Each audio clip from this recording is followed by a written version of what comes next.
वसुदेवसुतं देवं कंसचाणूरमर्दनं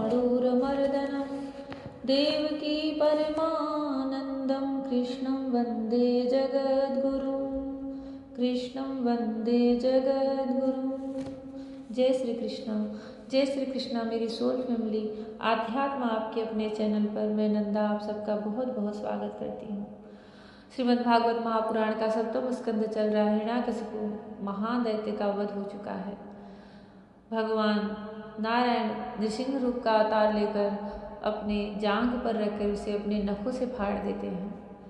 उनका क्रोध बढ़ता ही जा रहा है। दिशाएं उसे क्षुब्ध हो गई हैं। सब भय से कांप रहे हैं। सभी देवी देवताएं आकाश में विमानों पर भरे हुए इनके दर्शन कर रहे हैं, स्तुति कर रहे हैं, परंतु किसी की साहस नहीं हो रही किसी का कि उनके पास जाए।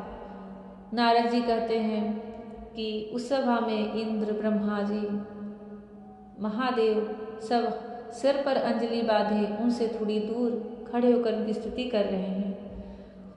ब्रह्मा जी ने कहा, प्रभु आप अनंत हैं, आपकी शक्ति का कोई पार नहीं पा सकता। आपका पराक्रम विचित्र और कर्म पवित्र है। यद्यपि गुणों के द्वारा आप इस लीला से ही संपूर्ण विश्व की उत्पत्ति, पालन और प्रलय यथोचित ढंग से करते हैं, फिर भी आप उनसे कोई संबंध नहीं रखते, स्वयं निर्विकार रहते हैं। मैं आपको नमस्कार करता हूँ। श्री रुद्र ने कहा, महादेव ने कहा, आपके क्रोध करने का समय तो कल्प के अंत में होता है। यदि इस तुच्छ दैत्य को मारने के लिए ही आपने क्रोध किया है तो वह भी मारा जा चुका है। उसका पुत्र आपकी शरण में आया है। भक्तवत्सल प्रभु, आप अपने इस भक्त की रक्षा कीजिए। इंद्र ने कहा, पुरुषोत्तम, आपने हमारी रक्षा की है। आपने हमारे जो यज्ञ भाग लौटाए हैं वे वास्तव में आप अंतर्यामी के ही हैं। दैत्यों के आतंक से संकुचित हमारे हृदय कमल को आपने प्रफुल्लित कर दिया। वह भी आपका ही निवास स्थान है। यह जो स्वर्गादि राज्य हम लोगों को पुनः प्राप्त हुआ है, यह सब काल का ग्रास है। जो आपके सेवक हैं उनके लिए यह है ही क्या। स्वामी, जिन्हें आपकी सेवा की चाह है वे मुक्ति का भी आदर नहीं करते, फिर अन्य भोगों की तो उन्हें आवश्यकता ही क्या है। ऋषियों ने कहा, पुरुषोत्तम, आपने तपस्या के द्वारा ही अपने में लीन हुए जगत की फिर से रचना की थी और कृपा करके उसी आत्म तेज स्वरूप श्रेष्ठ तपस्या का उपदेश आपने हमारे लिए भी किया था। इस दैत्य ने उसी तपस्या का उच्छेदन कर दिया था। शरणागत वत्सल, उस तपस्या की रक्षा के लिए अवतार ग्रहण करके आपने हमारे लिए फिर से उसी उपदेश का अनुमोदन किया है। पितरों ने कहा, प्रभु, हमारे पुत्र हमारे लिए पिंडदान करते थे, यह उन्हें बलात् छीनकर खा जाया करता था। अब वे पवित्र तीर्थों में संक्रांति आदि के अवसर पर नैमित्तिक तर्पण करते या तिलांजलि देते। जब वे पवित्र तीर्थ में संक्रांति आदि के अवसर पर नैमित्तिक तर्पण करते या तिलांजलि देते, तब वह उसे भी पी जाता। आज आपने अपने नखों से उनका पेट फाड़कर वह सब का सब लौटाकर मानो हमें दे दिया। आप समस्त धर्मों के एकमात्र रक्षक हैं। नृसिंह देव, हम आपको नमस्कार करते हैं।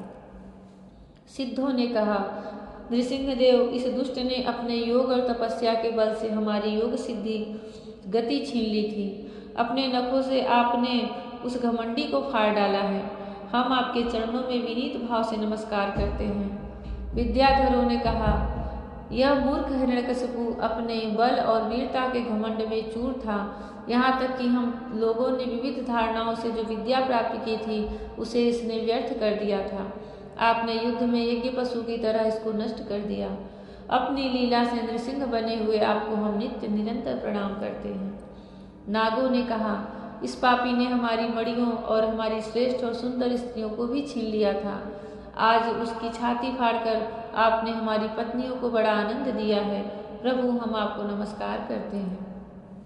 मनुओं ने कहा, देवाधिदेव, हम आपके आज्ञाकारी मनु हैं। इस दैत्य ने हम लोगों की धर्म मर्यादा भंग कर दी थी। आपने उस दुष्ट को मारकर बड़ा उपकार किया है। प्रभु, हम आपके सेवक हैं, आज्ञा कीजिए, हम आपकी क्या सेवा करें।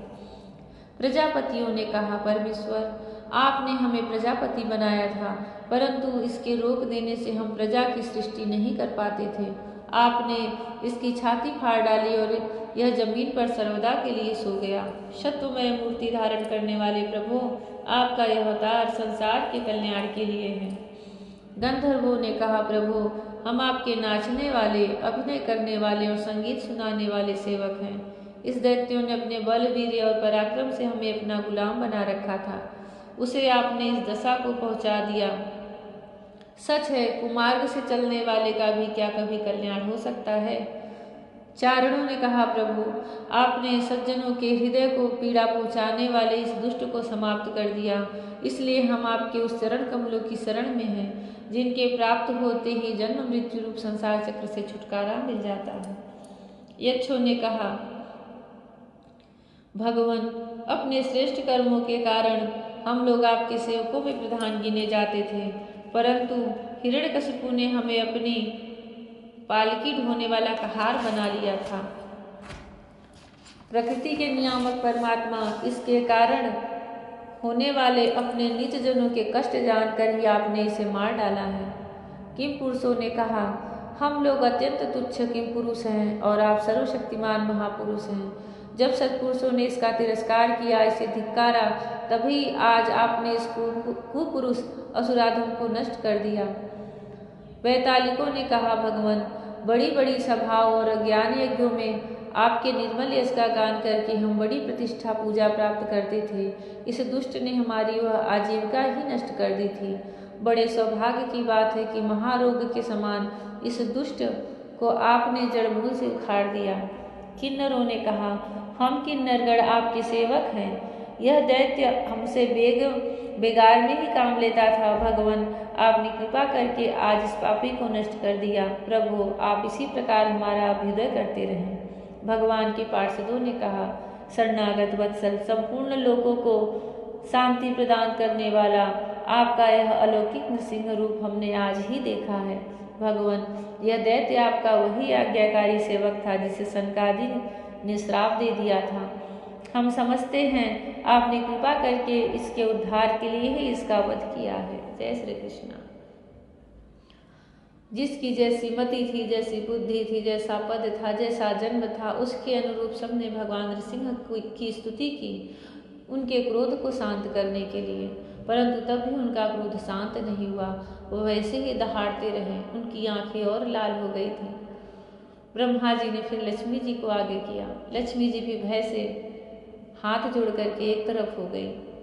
उनके इस दिव्य और भव्य स्वरूप को और क्रोध से भरे इस स्वरूप को फिर ब्रह्मा जी ने प्रहलाद के द्वारा शांत कराया। प्रहलाद जी की स्तुति इतनी निर्मल है कि जब भी कोई ऐसे ही मनुष्य उसे सुनता या सुनाता है, उसे भगवान की वह करुणामयी भक्ति व दृष्टि प्राप्त होती है और उनकी वह प्रेममयी भक्ति प्राप्त होती है। भगवान श्री कृष्ण सबके हृदय में नृसिंह भगवान रूपी अवतार से उस भय को मिटाए, अंधकार को मिटाए और इस जन्म मृत्यु के चक्कर से छुड़ाए। जय श्री कृष्ण। राधे राधे। जय श्री कृष्ण। हरि ओम।